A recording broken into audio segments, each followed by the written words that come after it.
So first ഷെഡ്യൂളിന്റെ കാര്യം നമ്മൾ പറഞ്ഞു, അതെന്താണ്? മൈനർ ആയിട്ടുള്ള മിസ്കണ്ടക്റ്റുകളാണ്. സെക്കൻഡ് ഷെഡ്യൂൾ ഡിസിപ്ലിനെ സംബന്ധിച്ചിട്ടുള്ള മിസ്കണ്ടക്റ്റുകളാണ്. അത് ഡിസിപ്ലിനറി കമ്മിറ്റിക്കാണ് അതിന്റെ പ്രശ്നങ്ങൾ പോവുക, അവരാണ് അതിന്റെ ആക്ഷൻസ് എടുക്കുക എന്നുള്ളത് നമ്മൾ പറഞ്ഞു അല്ലെ.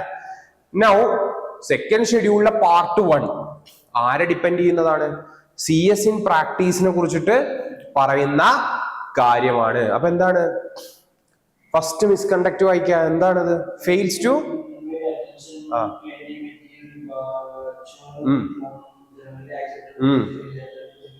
സോ എന്താ പറയണേ?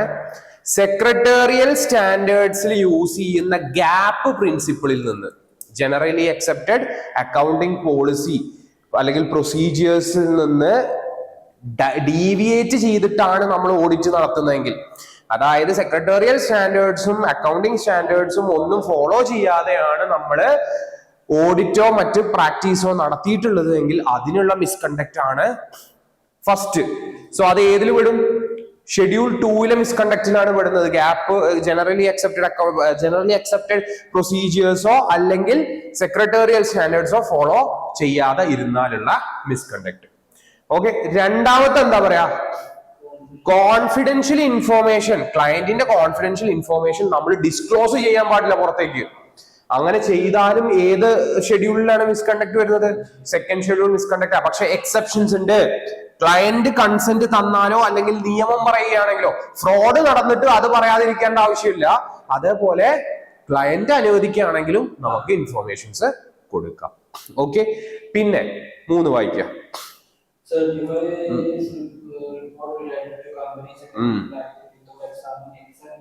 വിത്തൗട്ട് എക്സാമിനിങ്, അതായത് സെക്രട്ടേറിയൽ പ്രാക്ടീസിൽ ഒരു കമ്പനിയുടെ റിപ്പോർട്ട് കൊടുത്തിരിക്കുകയാണ്, അവരുടെ അക്കൗണ്ട്സ് ഒന്നും ചെക്ക് ചെയ്യാതെ അല്ലെങ്കിൽ അവരുടെ ഇൻഫോർമേഷൻസും ഡോക്യുമെന്റ്സും ചെക്ക് ചെയ്യാതെ സെക്രട്ടേറിയൽ ഓഡിറ്റ് റിപ്പോർട്ട് കൊടുത്തു കഴിഞ്ഞാൽ അതും എന്താണ്? മിസ്കണ്ടക്ട് വരുന്നുണ്ട്. ആ മിസ്കണ്ടക്ട് ഏത് ഷെഡ്യൂളിൽ വരുന്നതാ? ഷെഡ്യൂൾ 2 മിസ്കണ്ടക്ട് ആയിട്ടാണ് വരിക. ബട്ട് അതിനും എക്സെപ്ഷൻസ് ഉണ്ട്. എന്താണത്? ഇത് വേറെ ഏതെങ്കിലും പ്രാക്ടീസിങ് കമ്പനി സെക്രട്ടറി ചെയ്തിട്ടുണ്ട് എന്നുണ്ടെങ്കിൽ അതിനു വേണ്ടി സൈൻ ചെയ്യാം. വേറൊരു കമ്പനി സെക്രട്ടറി ഓൾറെഡി അത് എക്സാമിനും ഓഡിറ്റും ചെയ്തിട്ടുണ്ടെങ്കിൽ നമുക്കത് സൈൻ ചെയ്യുന്നത് കുഴപ്പമില്ല. നമ്മളുടെ എംപ്ലോയീസ് അത് എക്സാമിനോ ഓഡിറ്റോ ചെയ്തിട്ടുണ്ടെങ്കിലും നമുക്ക് സൈൻ ചെയ്യാം. നമ്മളുടെ പാർട്ട്ണർ അത് എക്സാമിന് ഓഡിറ്റ് ചെയ്യോ ചെയ്തിട്ടുണ്ടെങ്കിലും നമുക്ക് എന്ത് ചെയ്യാവുന്നത് ആണ്. അപ്പൊ ഒന്നാമത്തെ മിസ്കണ്ടക്ട് എന്തായിരുന്നു? ഫസ്റ്റ് മിസ്കണ്ടക്ട് എന്തായിരുന്നു? ജനറലി അക്സെപ്റ്റഡ് പ്രൊസീജിയേഴ്സോ സെക്രട്ടേറിയൽ സ്റ്റാൻഡേർഡോ ഫോളോ ചെയ്യാതെ സെക്രട്ടേറിയൽ ഓഡിറ്റ് നടത്തുക. 2, കോൺഫിഡൻഷ്യൽ, ക്ലയന്റിന്റെ കോൺഫിഡൻഷ്യൽ ഇൻഫോർമേഷൻ നമ്മൾ ക്ലയന്റിന്റെ സമ്മതമില്ലാതെ പുറത്തേക്ക് കൊടുക്കുക അല്ലെങ്കിൽ നിയമത്തിന്റെ അനുശാസിക്കാതെ നമ്മൾ പുറത്തേക്ക് കൊടുത്തു കഴിഞ്ഞാലും അത് മിസ്കണ്ടക്ട് ആണ്. എക്സാമിനേഷൻ നടത്താതെ സെക്രട്ടേറിയൽ ഓഡിറ്റ് റിപ്പോർട്ട് കൊടുത്താലും അത് മിസ്കണ്ടക്ട് ആണ്. പക്ഷെ എപ്പോഴൊക്കെ കൊടുക്കാം? വേറൊരു പ്രാക്ടീസിങ് കമ്പനി സെക്രട്ടറി അത് നോക്കിയിട്ടുണ്ടെങ്കിലോ നമ്മളുടെ എംപ്ലോയി അത് നോക്കിയിട്ടുണ്ടെങ്കിലോ പാർട്ണർ അത് നോക്കിയിട്ടുണ്ടെങ്കിലോ നമുക്ക് സൈൻ ചെയ്ത് കൊടുക്കുന്നതിൽ പ്രശ്നമില്ല. Then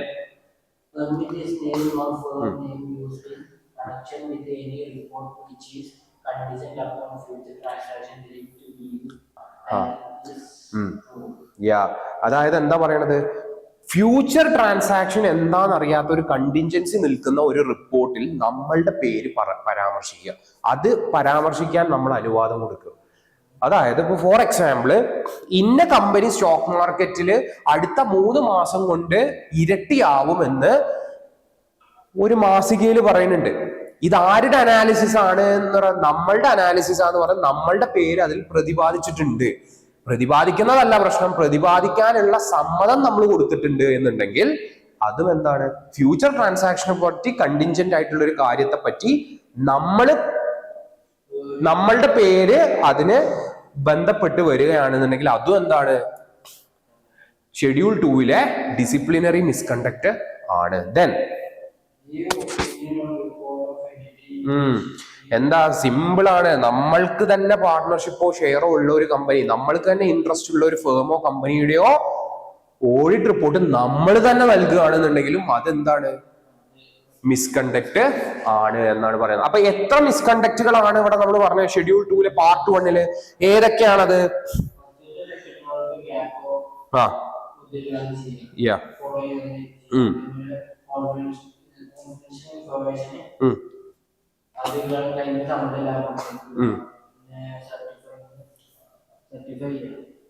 സർട്ടിഫൈ ചെയ്യുക. എന്ത് എക്സാമിൻ ചെയ്യാതെ ഓഡിറ്റ് ചെയ്യാതെ നമ്മൾ സർട്ടിഫൈ ചെയ്ത് കൊടുക്കുക.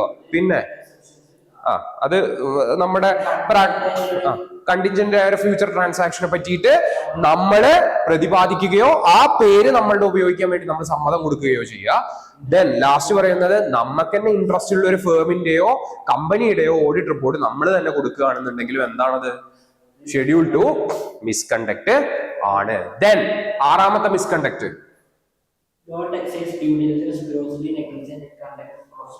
പ്രൊഫഷണൽ ഡ്യൂട്ടി നടത്തുന്ന സമയത്ത് ഡ്യൂ ഡെലിജൻസ് നടത്താതിരിക്കുക. എന്താ ഡ്യൂ ഡെലിജൻസ്?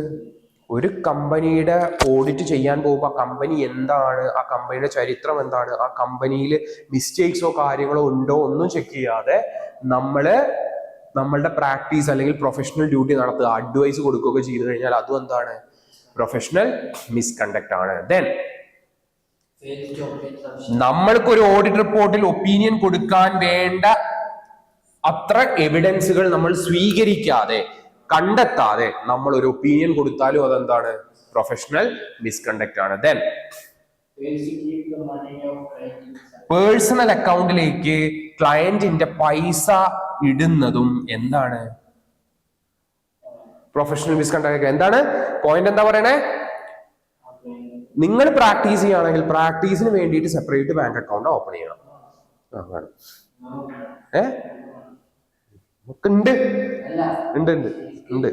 ഉണ്ട്. ഓക്കെ. സോ നമ്മൾ പ്രാക്ടീസ് ചെയ്യുമ്പോൾ നമുക്ക് സെപ്പറേറ്റ് ബാങ്ക് അക്കൗണ്ട് വേണം.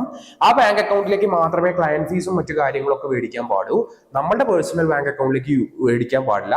പ്ലസ് ഒരു കാര്യം കൂടി ഉണ്ട്, തന്ന പൈസ തന്ന കാര്യത്തിന് ഉപയോഗിക്കണം, അല്ലാത്ത പരിപാടികൾക്ക് ഉപയോഗിക്കാനും പാടില്ല. Okay, clear? അപ്പൊ എന്താണ്, നമ്മൾ ചിലപ്പോൾ ആളോട് ഫൈൻ എന്ന് പറഞ്ഞ് വാങ്ങിയിട്ട് ആള് ഫൈനൊന്നും ഉണ്ടാവില്ല, ചിലപ്പോൾ 50 റുപ്യ ഫൈൻ ഉണ്ടാവുള്ളൂ. 5000 റുപ്യ പറഞ്ഞിട്ട് 4500 റുപ്യ പോക്കറ്റിൽ അല്ലെങ്കിൽ 4950 റുപ്യ പോക്കറ്റിൽ കിട്ടുന്ന പരിപാടി ചെയ്യാൻ പാടില്ല. ഓക്കെ. ദെൻ നമ്മൾ കണ്ടുപിടിച്ച ഇൻഫോർമേഷൻ നമ്മൾ ഓഡിറ്റ് റിപ്പോർട്ടിൽ കൊടുത്തിട്ടില്ലെങ്കിലും ദാറ്റ് ഈസ് പ്രൊഫഷണൽ മിസ്കണ്ടക്ട്. എന്താണ്? നമ്മളൊരു ക്ലയന്റിന്റെ സ്ഥലത്തേക്ക് പോയി, ക്ലയന്റിന്റെ ഓഡിറ്റ് നടന്നപ്പോൾ അയാൾ ഫ്രോഡ് നടത്തിയതായി നമ്മൾ കണ്ടെത്തി, അതിന്റെ എവിഡൻസ് നമ്മളുടെ കയ്യിലുണ്ട്. അത് നമ്മൾ ഓഡിറ്റ് റിപ്പോർട്ടിൽ ഇടാത്തതിന് പകരം ക്ലയന്റിൽ നിന്ന് 50,000 രൂപ മേടിച്ചിട്ട് അത് മറച്ചു വെക്കുകയാണെന്നുണ്ടെങ്കിലും അതെന്തായി മാറും? Professional miss.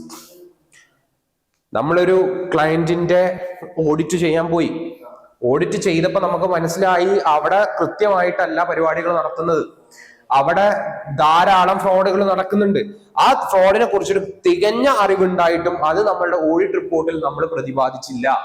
പകരം ക്ലയന്റിനോട് കൈക്കൂലിയും വാങ്ങിയിട്ട് നമ്മൾ പോക്കറ്റ് ഇട്ടിട്ടുണ്ടെങ്കിൽ അതും ഒരു പ്രൊഫഷണൽ മിസ്കണ്ടക്ട് ആണ് എന്നാണ് പറയുന്നത്. ക്ലിയർ ആണോ? ദെൻ മെറ്റീരിയൽ മിസ്സ്റ്റേറ്റ്മെന്റുകൾ നമ്മൾ ഓഡിറ്റ് റിപ്പോർട്ടിൽ പറഞ്ഞിട്ടില്ലെങ്കിലും എന്താണ്? അത് പ്രൊഫഷണൽ മിസ്കണ്ടക്ട് ആണ്. ഒന്നെന്താ? Material fact. 2 മെറ്റീരിയൽ മിസ്സ്റ്റേറ്റ്മെന്റുകൾ. നമ്മൾ ഓഡിറ്റ് റിപ്പോർട്ട്, അതായത് അക്കൗണ്ട്സിലോ മറ്റ് കാര്യങ്ങളിലോ ക്ലയന്റ് ചെയ്ത മെറ്റീരിയൽ മിസ്സ്റ്റേറ്റ്മെന്റുകൾ നമ്മൾ ഓഡിറ്റ് റിപ്പോർട്ടിൽ പറഞ്ഞിട്ടില്ലെങ്കിലും അതെന്താണ്? പ്രൊഫഷണൽ മിസ്കണ്ടക്ട് ആണ്. അപ്പൊ ചുരുക്കത്തിൽ പറഞ്ഞു കഴിഞ്ഞാൽ ഷെഡ്യൂൾ 2 എന്തിനെ കുറിച്ചൊക്കെ സംസാരിക്കുന്നത്? എല്ലാം ഡിസിപ്ലിനറി ആക്ഷൻസ് ആണ്, അല്ലെ? മാർക്കറ്റിങ്ങോ മറ്റു കാര്യത്തെ കുറിച്ചിട്ട് ഒന്നും പറയുന്നില്ല. നമ്മളുടെ വർക്ക് സംബന്ധമായിട്ടുള്ള കാര്യങ്ങൾ മാത്രമാണ് ഷെഡ്യൂൾ 2 പ്രതിപാദിക്കുന്നത്.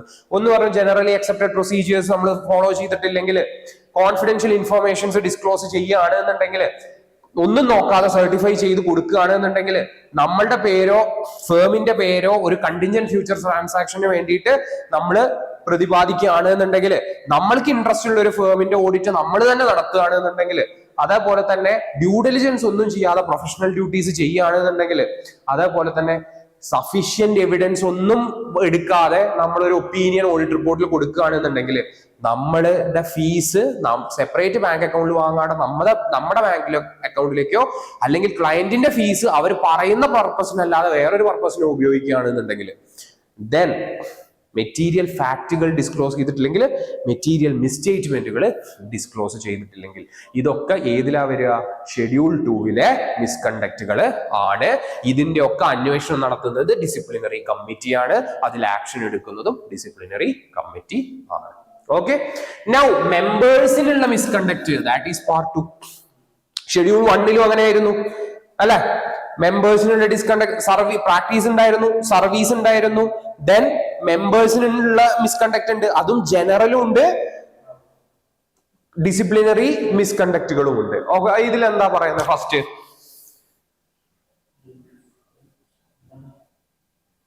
വായിക്ക്.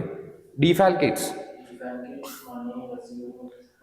സോ പ്രൊഫഷണൽ കപ്പാസിറ്റിയിൽ കിട്ടിയ പൈസ നമ്മൾ മുക്കുകയാണെങ്കിൽ ദാറ്റ് ഈസ് ഡീഫാൽക്കേഷൻ. അതും എന്താണ്? പ്രൊഫഷണൽ മിസ്കണ്ടക്ട് ആണ്. പ്രൊഫഷണൽ കപ്പാസിറ്റിയിൽ കിട്ടുന്ന പൈസ എന്നുള്ള ഉദ്ദേശം എന്താ? നമ്മളൊരു ഫേമിൽ വർക്ക് ചെയ്യാണ്, ആ വർക്ക് ചെയ്യുമ്പോൾ ഫേമിന് കിട്ടുന്ന ഫീസ് അത് നമ്മൾ അടിച്ചു മാറ്റാൻ ശ്രമിക്കുകയാണെന്നുണ്ടെങ്കിൽ അതും എന്താണ്? പ്രൊഫഷണൽ മിസ്കണ്ടക്ട് ആണ്. ദെൻ ICSA ആക്ടിൽ ഏതെങ്കിലും പ്രൊവിഷൻ കോൺട്രവീൻ ചെയ്യുക, ഓക്കെ, റെഗുലേഷൻസ് കോൺട്രവീൻ ചെയ്യുക, കൗൺസിലിന്റെ ഗൈഡ് ലൈനുകൾ കോൺട്രവീൻ ചെയ്യുക, അതും എന്താണ്? പ്രൊഫഷണൽ മിസ്കണ്ടക്ട് ആണ്. ദെൻ കോൺഫിഡൻഷ്യൽ ഇൻഫോർമേഷൻ എംപ്ലോയീസിനോട് പോലും പറയാൻ പാടില്ല. ഓക്കെ, എക്സെപ്റ്റ് എന്താണ്? അല്ല, കോൺഫിഡൻഷ്യൽ ഇൻഫോർമേഷൻ അതായത് നമ്മളൊരു കമ്പനിയിൽ വർക്ക് ചെയ്യാണ്, ആ കമ്പനിയുടെ കമ്പനി സെക്രട്ടറി ആണ് നമ്മൾ. ആ കമ്പനി സെക്രട്ടറി ആ ഇൻഫോർമേഷൻ ആരുമായിട്ട് ഷെയർ ചെയ്യാൻ പാടില്ല. ആരുമായിട്ടും ഷെയർ ചെയ്യാൻ പാടില്ല, അത് നമ്മൾ പറഞ്ഞതാണ്. പിന്നെ ഒന്നെങ്കിൽ എപ്പോഴാണ് എക്സെപ്ഷൻ? ലോ പറയുകയാണെന്നുണ്ടെങ്കിൽ, അല്ലെങ്കിൽ ഇത്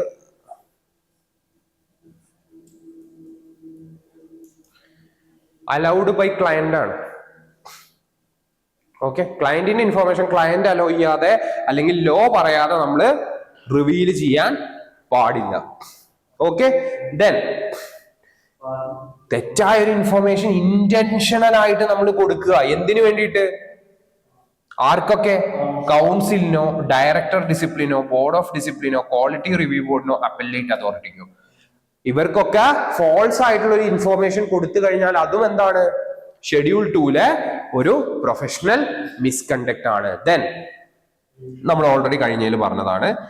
കഴിഞ്ഞതിൽ എന്താ പറഞ്ഞത്? 6 മാസത്തിൽ താഴെ എന്നാണ്, ഇവിടെ 6 മാസത്തിന് മുകളിൽ നിന്നാണ്. അപ്പൊ ഞാൻ പറഞ്ഞു സീരിയസ് ഫ്രോഡ് എന്ന് പറയുന്നത് ഏതാ? ഷെഡ്യൂൾ 2 ആണ്. അപ്പൊ സീരിയസ് ഇതുള്ളതുകൊണ്ടാണ് ഇവിടെ നമ്മൾ പറഞ്ഞത്. ഓക്കെ, സോ ഷെഡ്യൂൾ 1 ഉണ്ട്, ഷെഡ്യൂൾ 2 ഉണ്ട്, രണ്ടിലും പറയുന്നുണ്ട്. ബട്ട് 1-ൽ പറയുന്ന കാര്യങ്ങൾ കുറച്ചുകൂടി ലൈറ്റർ ആയിട്ടുള്ള കാര്യങ്ങളാണ്, 2-ൽ പറയുന്നത് കുറച്ചുകൂടെ സീരിയസ് ആയിട്ടുള്ള കാര്യങ്ങളാണ്. അതുകൊണ്ടാണ് അതിന്റെ തൊട്ട് മുന്നത്തെ പേജിൽ നമ്മൾ നോക്കിയിട്ടുണ്ടെങ്കിൽ നമുക്ക് മനസ്സിലാവും, ഇവിടുത്തെ ഫൈൻ 5 ലക്ഷമാണ്. ഷെഡ്യൂൾ 2 ഫൈൻ 5 ലക്ഷമാണ്, പെർമനന്റ് ആയിട്ടുള്ള സസ്പെൻഷൻ ആണ്.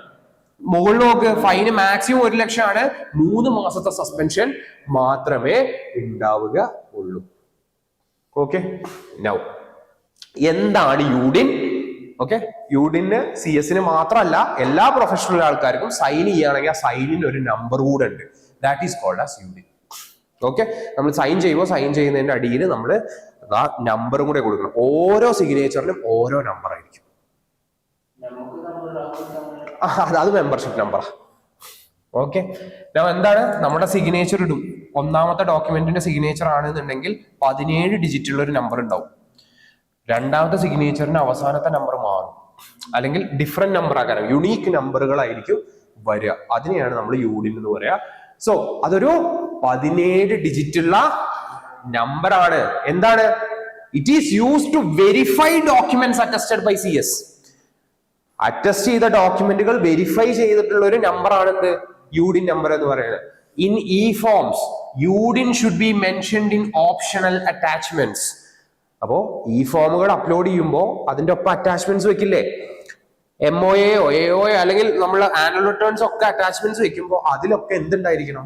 ഈ യൂണിറ്റ് നമ്പർ കൂടെ കൊടുത്തിട്ടുണ്ടാവണം. ഇതൊക്കെ നമ്മൾ വെരിഫൈ ചെയ്തു എന്ന് ഉറപ്പുവരുത്താൻ വേണ്ടിയിട്ടാണത്. Okay, when to be generated, എപ്പോഴാണ് യൂണിറ്റ് നമ്പർ നമ്മൾ ജനറേറ്റ് ചെയ്യേണ്ടത്? At the time of signing report or 7 days in advance before signing. എന്താണ്? ഒന്നെങ്കിൽ സൈൻ ചെയ്യുന്ന സമയത്തോ അല്ലെങ്കിൽ സൈൻ ചെയ്യാൻ പോകുന്നതിന്റെ 7 ദിവസം മുൻപോ നമുക്ക് എന്ത് ചെയ്യാം? യൂണിറ്റ് നമ്പർ ജനറേറ്റ് ചെയ്യാം. എന്താ ഉദ്ദേശിക്കുന്നത്?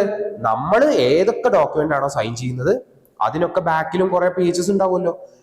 ഓക്കെ, ഏതൊക്കെ ഡോക്യുമെന്റ് ആണോ സൈൻ ചെയ്യുന്നത് ആ ഡോക്യുമെന്റിലൊക്കെ എന്ത് അറ്റാച്ച് ചെയ്തിട്ടുണ്ടാവണം? ഈ യൂണിറ്റ് നമ്പർ കൊടുത്തിട്ടുണ്ടാവണം. അത് എന്തിനു വേണ്ടിയിട്ടാ?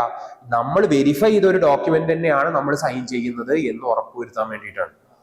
ഓക്കെ, അല്ലാതെ നാളെ കോടതിയിൽ വിളിക്കുമ്പോ ഇതിന്റെ ഈ പേജിൽ നിങ്ങളുടെ സൈന് ഉണ്ടല്ലോ എന്ന് പറയുമ്പോൾ നമുക്ക് നമ്മൾ എന്താ പറയാ? അല്ലെങ്കിൽ അതെന്റെ സിഗ്നേച്ചർ അല്ല, അത് ഫോർജ് ചെയ്തിട്ടതാണ് എന്ന് നമ്മൾ ഒരിക്കലും പറയാതിരിക്കാൻ വേണ്ടിയിട്ടാണ് എന്ത് യൂണിറ്റ് നമ്പർ കൊണ്ടുവന്നിട്ടുള്ളത്. ഓക്കെ, ഇനി എന്താണ് യൂണിറ്റ് എടുക്കുമ്പോൾ ഉള്ള ഗൈഡ് ലൈൻസ്? ഒന്ന്, ജെന്യൂൻനെസ് ഉറപ്പുവരുത്താം, സർട്ടിഫിക്കറ്റുകളുടെ ജെന്യൂൻനെസ് ഉറപ്പുവരുത്താം എന്നുള്ളതാണ്. 2, കൗണ്ടർ ഫീറ്റ് ചെയ്യാൻ കഴിയില്ല. എനിക്ക് യൂണിറ്റ് പോർട്ടലില് എന്റെ ID വെച്ച് വേറൊരാൾക്ക് കൗണ്ടർ ഫീറ്റ് ചെയ്യാൻ പറ്റില്ല. എനിക്ക് തന്ന യൂണിറ്റ് നമ്പർ ആണ് എന്നുണ്ടെങ്കിൽ അതിൽ കൃത്യമായി സൈറ്റിൽ ഉണ്ടാവും ആരാണ് സൈൻ ചെയ്തിട്ടുള്ളതെന്ന്. സോ ഒരിക്കലും അത് എന്ത് ചെയ്യാൻ പറ്റില്ല? കൗണ്ടർ ഫീറ്റ് ചെയ്യാൻ പറ്റില്ല.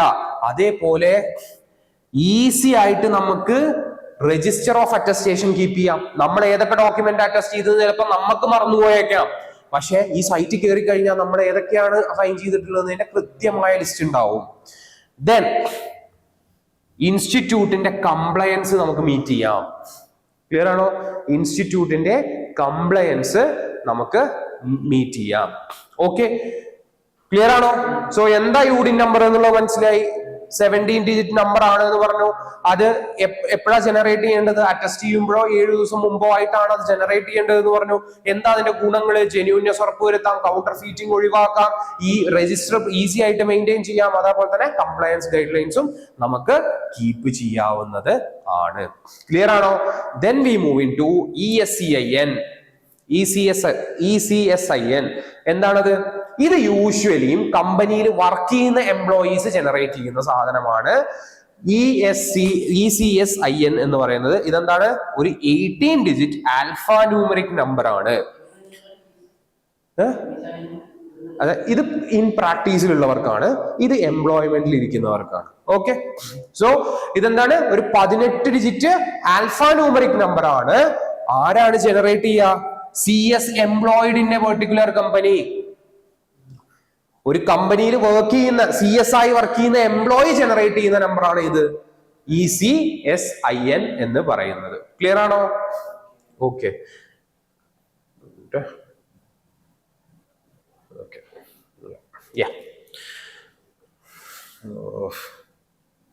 യെസ്. ഇനി എന്താണ് ലയബിലിറ്റി ഓഫ് CS എന്നുള്ളതാണ് പറയുന്നത്. ഫസ്റ്റ് വൺ, സ്റ്റാറ്റ്യൂട്ടറി ലയബിലിറ്റി ഉണ്ട്, അതായത് നിയമം അനുശാസിക്കുന്ന ലയബിലിറ്റി ഉണ്ട്. എന്താണത്? റെക്കോർഡ്സും ഡോക്യുമെന്റ്സും മെയിൻറ്റെയിൻ ചെയ്യേണ്ട ലയബിലിറ്റി ആരുടെയാണ്? ഓക്കെ, ഇത് കമ്പനിയുടെ ഉള്ളിലുള്ളതാണ് കേട്ടോ. പ്രാക്ടീസിങ് CSനെ പറ്റിയിട്ടല്ല നമ്മൾ ഇവിടെ പറയുന്നത്. കമ്പനിയുടെ ഉള്ളില് മീറ്റിംഗ് അറേഞ്ച് ചെയ്യേണ്ട ഉത്തരവാദിത്തമുണ്ട്, സർട്ടിഫിക്കറ്റ്സ് ഇഷ്യൂ ചെയ്യേണ്ട ഉത്തരവാദിത്തം, ഡിവിഡൻഡ് ഇഷ്യൂ ചെയ്യേണ്ട ഉത്തരവാദിത്തം, മിനിറ്റ് ബുക്ക്. അപ്പൊ എന്താ? ഒന്ന്, റെക്കോർഡ്സും രജിസ്റ്റേഴ്സും കീപ്പ് ചെയ്യേണ്ട ഉത്തരവാദിത്തമുണ്ട്, മീറ്റിംഗ് കൺവീൻ ചെയ്യേണ്ട ഉത്തരവാദിത്തമുണ്ട്, സർട്ടിഫിക്കറ്റും ഡിവിഡൻഡും ഇഷ്യൂ ചെയ്യേണ്ട ഉത്തരവാദിത്തമുണ്ട്, അതേപോലെ തന്നെ മിനിറ്റ്സ് ബുക്ക് പ്രിപ്പയർ ചെയ്യേണ്ട ഉത്തരവാദിത്തമുണ്ട്. ഇനി എന്താണ് കോൺട്രാക്ച്വൽ ലയബിലിറ്റി?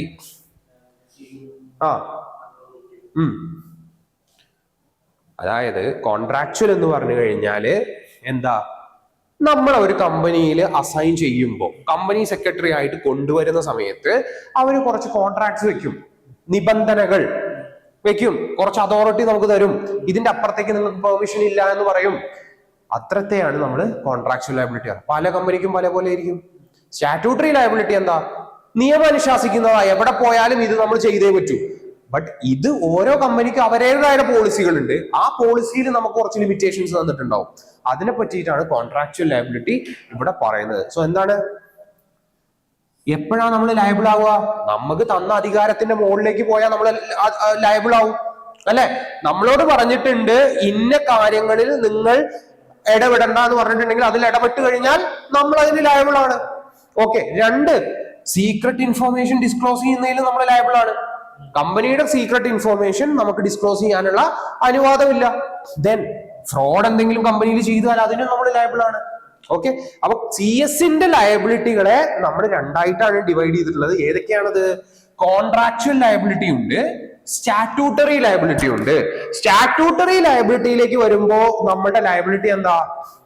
മീറ്റിംഗ് കൺവീൻ ചെയ്യണം, രജിസ്റ്ററുകൾ കീപ്പ് ചെയ്യണം, ബുക്സ് കീപ്പ് ചെയ്യണം, ഡിക്ലറേഷൻ ഓഫ് ഡിവിഡൻഡ് നടത്തണം, സർട്ടിഫിക്കറ്റുകൾ ഇഷ്യൂ ചെയ്യണം, അതേപോലെ തന്നെ മിനിറ്റ്സ് ബുക്ക് പ്രിപ്പയർ ചെയ്യുകയും വേണം. ഇതൊക്കെ സ്റ്റാറ്റ്യൂട്ടറി ലയബിലിറ്റി ആണെങ്കിൽ കോൺട്രാക്ച്വൽ ലയബിലിറ്റി എന്താ? നമ്മളുടെ അതോറിറ്റി എക്സീഡ് ചെയ്യാൻ പാടില്ല, ഫ്രോഡ് നടത്താൻ പാടില്ല, സീക്രട്ട് ഇൻഫോർമേഷൻസ് പാസ് ചെയ്യാൻ പാടില്ല, കമ്പനിയുടെ സീക്രട്ട് ഇൻഫോർമേഷൻ പരസ്യമാക്കാൻ പാടില്ല. ഇതൊക്കെ എന്താണ്? നമ്മളുടെ കോൺട്രാക്ച്വൽ ലയബിലിറ്റി ആണ്.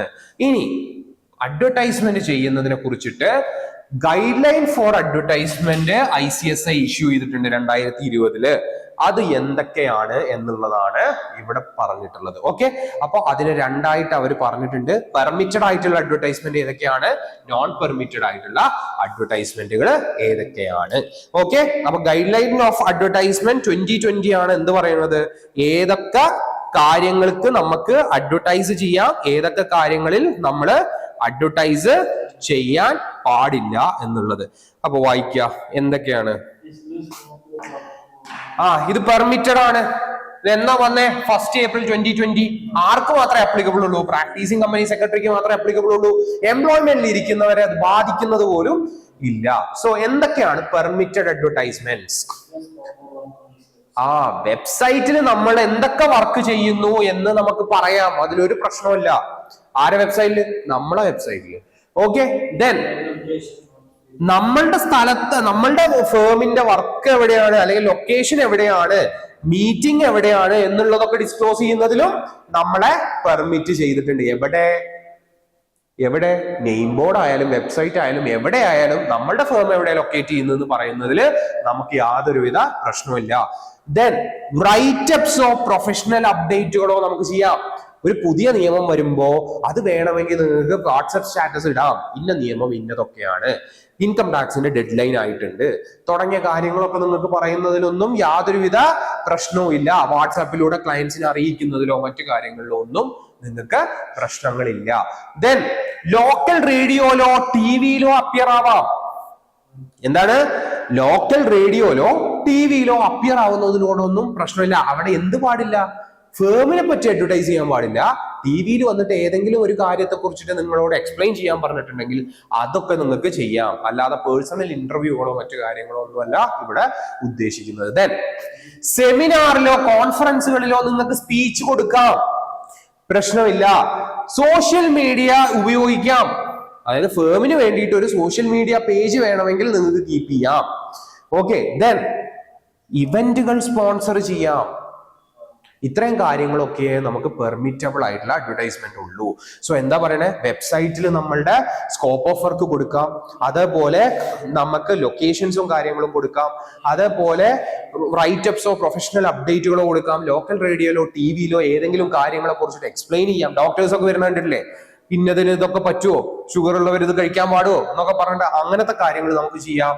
അതേപോലെ തന്നെ സെമിനാറോ കോൺഫറൻസിലോ നമുക്ക് പ്രസംഗിക്കാം, അത് സോഷ്യൽ മീഡിയ ഉപയോഗിക്കാം, ഇവന്റുകൾ സ്പോൺസർ ചെയ്യാം. ഇത്ര മാത്രമേ എന്തുള്ളൂ? പെർമിറ്റഡ് ആയിട്ടുള്ള അഡ്വർടൈസ്മെന്റ്സ് ഉള്ളൂ. ദെൻ നോട്ട് പെർമിറ്റബിൾ എന്താണ്? കമ്പനീസ് ആക്ട് വയലേറ്റ് ചെയ്യുന്ന ഒരു അഡ്വർടൈസ്മെന്റുകളും നമ്മൾ ചെയ്യാൻ പാടില്ല. എന്താണ്? കമ്പനീസ് ആക്ട് 2013 വയലേറ്റ് ചെയ്യുന്ന ഒരു അഡ്വർടൈസിങ് പരിപാടികളും നമ്മൾ ചെയ്യാൻ പാടില്ല. വേറൊന്ന്, മറ്റ് CS-കൾക്ക് മോളിൽ നമുക്ക് സുപ്പീരിയോറിറ്റി കിട്ടുന്ന ഒരു അഡ്വർടൈസ്മെന്റും നമ്മൾ ചെയ്യാൻ പാടില്ല. നമ്മളുടെ ഇതേ ജോബ് ചെയ്യുന്ന വേറൊരാളെക്കാളും അഡ്വാൻറ്റേജ് കിട്ടുന്ന രീതിയിൽ ഒരു അഡ്വർടൈസ്മെന്റും നമ്മൾ ചെയ്യാൻ പാടില്ല. ഇൻസ്റ്റിറ്റ്യൂട്ടിന് ഡിസ്റെപ്യൂട്ടേഷൻ വരുത്തുന്ന രീതിയിലുള്ള ഒരു അഡ്വർടൈസ്മെന്റും നമ്മൾ ചെയ്യാൻ പാടില്ല. ഇൻസ്റ്റിറ്റ്യൂട്ടിന് ICSIക്ക് ഡിസ്ട്രിബ്യൂട്ട് വരുന്ന രീതിയിൽ ഒരു അഡ്വർടൈസ്മെന്റും നമ്മൾ ചെയ്യാൻ പാടില്ല. ഒരു പ്രൊഫഷണൽ അസൈൻമെന്റില് ഗ്യാരണ്ടി കിട്ടുന്ന രീതിയിൽ എന്താണ് ഉദ്ദേശിക്കുന്നത്? Constitute guarantee to any professional assignment. എന്താണത്?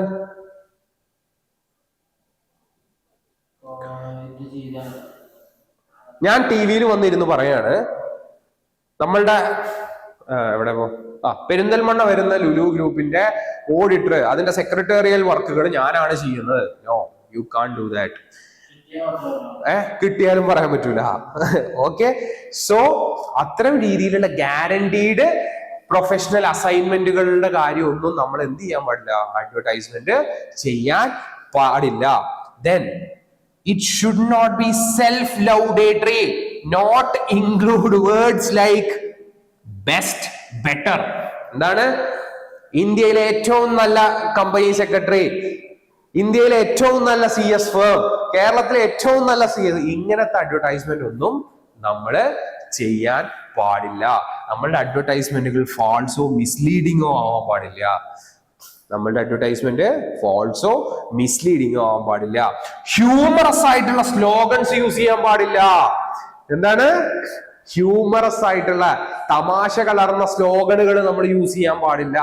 അതേപോലെ തന്നെ കസ്റ്റമേഴ്സിനെ ഹാം ചെയ്യുന്ന പോലെയുള്ള അഡ്വർടൈസ്മെന്റ്സും നമ്മൾ ചെയ്യാൻ പാടില്ല. ചുരുക്കത്തിൽ അഡ്വർടൈസ്മെന്റ് ചെയ്യാൻ പാടില്ല. ഓക്കെ, സോ പെർമിറ്റഡ് അഡ്വർടൈസ്മെന്റ് എന്ന് പറഞ്ഞാൽ വെബ്സൈറ്റിലും മറ്റു കാര്യങ്ങളിലും ഇന്ന വർക്കാ ചെയ്യുന്നത് എന്ന് മെൻഷൻ ചെയ്യുക. അങ്ങനത്തെ കാര്യങ്ങൾ മാത്രമേ നമുക്ക് ചെയ്യാൻ അനുവദിച്ചിട്ടുള്ളൂ.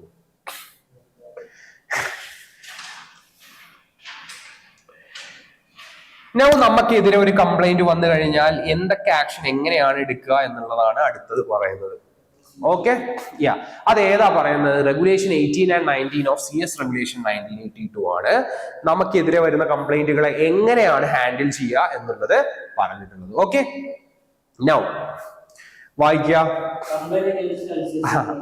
ഓക്കെ, ICSIയുടെ ഒരു മെമ്പർക്കെതിരെ കംപ്ലൈന്റ് കൊടുക്കണമെങ്കിൽ നമ്മൾ കംപ്ലൈന്റ് ആപ്ലിക്കേഷൻ ആർക്കാ കൊടുക്കേണ്ടത്? കൗൺസിലിനാണ് കൊടുക്കേണ്ടത്. അതിന്റെ ഒപ്പം 50 രൂപയുടെ ഡെപ്പോസിറ്റ് ചെയ്യണം.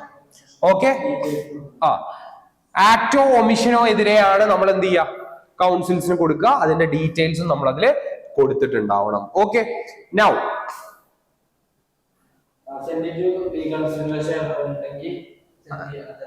എന്ത് നൗ കൗൺസിലിൽ നിന്ന് ലഭിച്ച ഉടനെ അവര് ആപ്ലിക്കേഷൻസിൽ എന്തെങ്കിലും എറർ ഉണ്ടോ എന്ന് ചെക്ക് ചെയ്യും. എറർ ഉണ്ടെങ്കിൽ അത് റീസെൻഡ് ചെയ്യും. എറർ ഇല്ലെങ്കിൽ അത് ആർക്ക് അയച്ചു കൊടുക്കും? സെക്രട്ടറിക്ക് അയച്ചു കൊടുക്കും. സോ വിത്തിൻ 60 days സെക്രട്ടറി നമ്മൾക്ക് കമ്പനി സെക്രട്ടറീസിന് നോട്ടീസ് അയക്കും.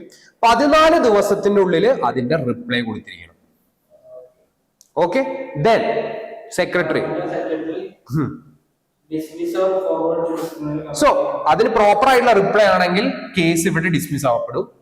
പ്രോപ്പർ റിപ്ലൈ തന്നിട്ടില്ലെങ്കിൽ അത് ഡിസിപ്ലിനറി കമ്മിറ്റിക്ക് അയച്ചു കൊടുക്കും. നൗ എന്താ ഡിസിപ്ലിനറി കമ്മിറ്റി ചെയ്യുക? അവര് ഇൻക്വയറി നടത്തും. റിപ്പോർട്ട് ആർക്ക് കൊടുക്കും? കൗൺസിലിന് കൊടുക്കും. കൗൺസിൽ എന്താ ചെയ്യുക? കൗൺസിലിന് എയ്തർ നമ്മൾ ഗിൽറ്റി ആണ് എന്ന് ഉറപ്പുവരുത്താം, അല്ലെങ്കിൽ നോട്ട് ഗിൽറ്റി ആണെന്ന് ഉറപ്പുവരുത്താം, അല്ലെങ്കിൽ ഫർദർ ഇൻക്വയറിക്ക് വിടാം. അതിൽ നോട്ട് ഗിൽറ്റി ആണെങ്കിൽ ആപ്ലിക്കേഷൻ എന്തായിപ്പെടും? ഡിസ്മിസ് ചെയ്യപ്പെടും. അല്ലാത്ത പക്ഷം അതില് ആക്ഷൻസും മറ്റു കാര്യങ്ങളും. അപ്പൊ എന്താ വരുന്നത്? ഏതെങ്കിലും കമ്പനി സെക്രട്ടറിക്കെതിരെ, മെമ്പർഷിപ്പ് ഉള്ള കമ്പനി സെക്രട്ടറിക്കെതിരെ കംപ്ലൈന്റ് കൊടുക്കണമെന്നുണ്ടെങ്കിൽ ആപ്ലിക്കേഷൻ കൊടുക്കണവർക്ക് കൗൺസിലിന് 50 രൂപ ഡെപ്പോസിറ്റ് ചെയ്യണം. അതിൽ എന്താ കാര്യകാരണങ്ങൾ എന്ന് വിവരിച്ചിരിക്കണം. അതിൽ എറർ ഉണ്ടെങ്കിൽ അത് തിരിച്ചയക്കും. എറർ ഇല്ല എന്നുണ്ടെങ്കിൽ അത് സെക്രട്ടറിക്ക് അയക്കും. സെക്രട്ടറി 60 ദിവസത്തിന്റെ ഉള്ളില് മെമ്പേഴ്സിനോട് ചോദിക്കും. മെമ്പേഴ്സ് അത് 14 ദിവസത്തിന്റെ ഉള്ളിൽ സെക്രട്ടറിക്ക് മറുപടി കൊടുക്കണം. ആ റിപ്പോർട്ട് സെക്രട്ടറി കൗൺസിലിന് ഡിസിപ്ലിനറി കമ്മിറ്റിക്ക് കൊടുക്കും. ഡിസിപ്ലിനറി കമ്മിറ്റി എന്താ ചെയ്യാ? ഡിസിപ്ലിനറി കമ്മിറ്റിക്ക് കൊടുക്കും. ഡിസിപ്ലിനറി കമ്മിറ്റി ഇൻക്വയറി നടത്തും. ഇൻക്വയറി നടത്തിയിട്ട് അതിന്റെ റിപ്പോർട്ട് കൗൺസിലിന് കൊടുക്കും. കൗൺസിലിന് തീരുമാനിക്കാം അത് ഗിൽറ്റി ആണോ നോട്ട് ഗിൽറ്റി ആണോ അതോ ഫ്യൂച്ചർ ഫർദർ എൻക്വയറി നടത്തണോ വേണ്ടയോ എന്നുള്ളത്. ഇനി ഗിൽറ്റി ആണെങ്കിൽ എന്താണ് ചെയ്യുക? മെമ്പർക്ക് ഒരു ഓപ്പർച്യൂണിറ്റി ഓഫ് ഹിയറിംഗ് കൊടുക്കും. ഓക്കെ, ആ റിപ്ലൈയുടെ ബേസിൽ എന്ത് ചെയ്യും? കൗൺസിൽ ഒരു ഓർഡർ പുറപ്പെടുവിക്കും. ഓക്കെ, അത് ആർക്കാ ഓർഡർ കൊടുക്കും? റെസ്പോണ്ടന്റിന് കൊടുക്കും, കംപ്ലൈന്റിന്, അതായത് കമ്പനി സെക്രട്ടറിക്കും കൊടുക്കും, കംപ്ലൈന്റ് കൊടുത്ത ആൾക്കും കൊടുക്കും. ഇതാണ് നമുക്കറിയാം, ഡിസിപ്ലിനറി കമ്മിറ്റി എടുക്കുന്ന ആക്ഷൻസ് നമുക്കറിയാം. എന്താ? Schedule disciplinary committee.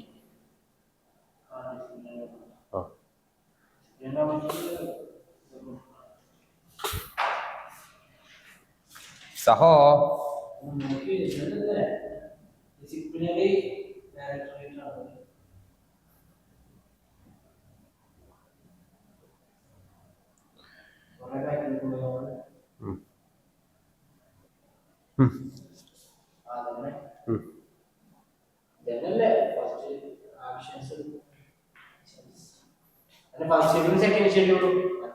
ഫസ്റ്റ് ഷെഡ്യൂളിലുള്ള കംപ്ലൈന്റ് ആർക്കാ പോവാ? സെക്കൻഡ് ഷെഡ്യൂളിലുള്ളത് ആർക്കാ പോവാ?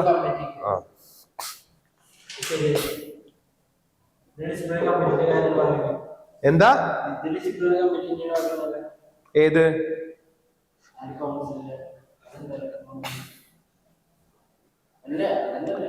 ഞാൻ ഉദ്ദേശിച്ചതല്ല. രണ്ട് ഷെഡ്യൂളിൽ ഏതാണോ ഷെഡ്യൂൾ വരുന്നത് അതിനനുസരിച്ച് ഇവിടെ ഡിസിപ്ലിനറി കമ്മിറ്റിയും മാറും, ബോർഡ് ഓഫ് ഡിസിപ്ലിനും മാറും. Okay, yes. സോ നമ്മള് ഇതില് എന്തൊക്കെയാ പഠിച്ചത് ഈ പാഠത്തില്?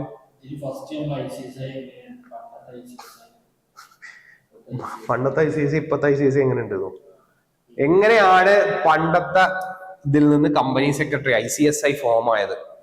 അതാണ് ഒന്നാമത്തെ കാര്യം. അതിനുശേഷം നമ്മൾ പറഞ്ഞു ഒരു ജനറൽ ആയിട്ട് കമ്പനി സെക്രട്ടറിയുടെ റോൾ എന്താണ്, 205 പ്രകാരം കമ്പനി സെക്രട്ടറിയുടെ റോൾ എന്താണ്, റെഗുലേഷൻ 6 പ്രകാരം കമ്പനി സെക്രട്ടറിയുടെ റോൾ എന്താണ്, ടോപ്പ് മാനേജ്മെന്റിൽ ഇങ്ങനെ ഒരു കീ മാനേജീരിയൽ പേഴ്സൺ ആണോ അല്ലയോ, പിന്നെന്താ പറയണത് ICSI മെമ്പർഷിപ്പ് നേടണം എന്നുണ്ടെങ്കിൽ എന്തൊക്കെ ഇൻക്ലൂഡ് ചെയ്ത് അപ്ലിക്കേഷൻ കൊടുക്കണം, എപ്പോഴാണ് മെമ്പർഷിപ്പിൽ നിന്ന് റിമൂവ് ചെയ്യുക, ഏതൊക്കെ സാഹചര്യത്തിൽ. പിന്നെ നമ്മൾ പഠിച്ചത് എന്താണ് ഒരു ACS, എന്താണ് ഒരു FCS, ഇത് നമ്മൾ പഠിച്ചു. ദെൻ നമ്മൾ പഠിച്ചു സർട്ടിഫിക്കറ്റ് ഓഫ് പ്രാക്ടീസ് എങ്ങനെയാണ് കിട്ടുക, ഏതിനെ നമ്മൾ ഡീംഡ് സർട്ടിഫിക്കറ്റ് ഓഫ് പ്രാക്ടീസ് ഇല്ലെങ്കിൽ പോലും അതിനെ സർട്ടിഫിക്കറ്റ് ഓഫ് പ്രാക്ടീസ് ആയിട്ട് കൺസിഡർ ചെയ്യാം. ദെൻ നമ്മൾ എന്താ പറഞ്ഞേ, 1982 മുമ്പുള്ളവരെ കേസ് എന്താണ്, 1982 ശേഷമുള്ളവരുടെ കേസ് എന്താണ് പ്രാക്ടീസിങ്ങിന്റെ കാര്യത്തിൽ. പിന്നെ ഡിസിപ്ലിനറി മെക്കാനിസം പറഞ്ഞു, ഒരു കംപ്ലൈന്റ് വരുമ്പോൾ അത് ഫസ്റ്റ് ഷെഡ്യൂളിലാണോ സെക്കൻഡ് ഷെഡ്യൂളിലാണോ എന്ന് അതിനനുസരിച്ചിട്ട് ഓരോരുത്തരെ അസൈൻ ചെയ്യും. അവർക്ക് അപ്പീൽ കൊടുക്കാവുന്നത് 90 ദിവസത്തിന്റെ ഉള്ളിലാണ്. അവർക്ക് പണിഷ്മെന്റ് എന്താണ് എന്നുള്ളതൊക്കെ. പിന്നെ നമ്മൾ പറഞ്ഞത് ഫസ്റ്റ് ഷെഡ്യൂളും സെക്കൻഡ് ഷെഡ്യൂളും ആണ് നമ്മൾ പറഞ്ഞു ഡിസിപ്ലിനറിയിൽ പ്രൊഫഷണൽ മിസ്കണ്ടക്റ്റിൽ ഉള്ളത്. ഫസ്റ്റ് ഷെഡ്യൂൾ എന്ന് പറഞ്ഞാൽ മൈനർ മിസ്കണ്ടക്റ്റുകളാണ്. അതിനെ കുറിച്ച് നമ്മൾ പറഞ്ഞു പ്രാക്ടീസ് ചെയ്യുന്നവർക്ക് എന്താണ്, എംപ്ലോയ്മെന്റിലുള്ളവർക്ക് എന്താണ്, മെമ്പേഴ്സിന് എങ്ങനെയാണ് എന്നുള്ളതും നമ്മൾ പറഞ്ഞു. ദെൻ സെക്കൻഡ് ഷെഡ്യൂളിലും നമ്മൾ പറഞ്ഞു എന്ത്, പ്രാക്ടീസിലുള്ളവർക്ക് എങ്ങനെയാണ്, മെമ്പേഴ്സിന് എങ്ങനെയാണ്. അല്ല, ഈവൻ പ്രാക്ടീസിലുള്ളവരും പെടും, എംപ്ലോയീസും ഇതിൽ പെടും. ഒന്നും ചെയ്യുന്നില്ലെങ്കിൽ അതും പെടും. ഓക്കെ, ദെൻ പെർമിറ്റഡ് ആയിട്ടുള്ള അഡ്വർടൈസ്മെന്റ് എങ്ങനെയാണ് ചെയ്യുക, നോൺ പെർമിറ്റഡ് ആയിട്ട് അഡ്വർടൈസ്മെന്റ് ഏതൊക്കെയാണെന്ന് ജനറൽ അഡ്വർടൈസ്മെന്റ് ഗൈഡ് ലൈൻസിൽ 2020 1/4/2020 പറഞ്ഞിട്ടുണ്ട്. ഇനി പിന്നെ പറയണത് യൂഡിൻ എന്താണ്, ECSIN എന്താണ് എന്നുള്ളത് നമ്മൾ പറഞ്ഞു. ഒരു കമ്പനി സെക്രട്ടറിയുടെ സ്റ്റാറ്റ്യൂട്ടറി ലയബിലിറ്റി എന്താണ്, കോൺട്രാക്ച്വൽ ലയബിലിറ്റി എന്താണ് എന്നുള്ളത് പറഞ്ഞു. ദെൻ ഒരു കമ്പനി സെക്രട്ടറിക്ക് എതിരെ കേസ് കൊടുക്കുകയാണെന്നുണ്ടെങ്കിൽ എങ്ങനെ കൊടുക്കണം, ആ നടപടികൾ എങ്ങനെ എടുക്കും, ഗിൽറ്റി ആയി കഴിഞ്ഞാൽ ആര് കൗൺസിൽ ആർക്കൊക്കെ കമ്മ്യൂണിക്കേറ്റ് ചെയ്യും തുടങ്ങിയ കാര്യങ്ങളും നമ്മൾ പറഞ്ഞു. Okay, that's it. നമുക്ക് അടുത്ത ക്ലാസ്സിൽ ക്ലാസ് ആവില്ല, നമുക്ക് ആ ഇതിന്റെ ക്വസ്റ്റ്യൻസ് 2 ചാപ്റ്ററിന്റെ തീർക്കണം.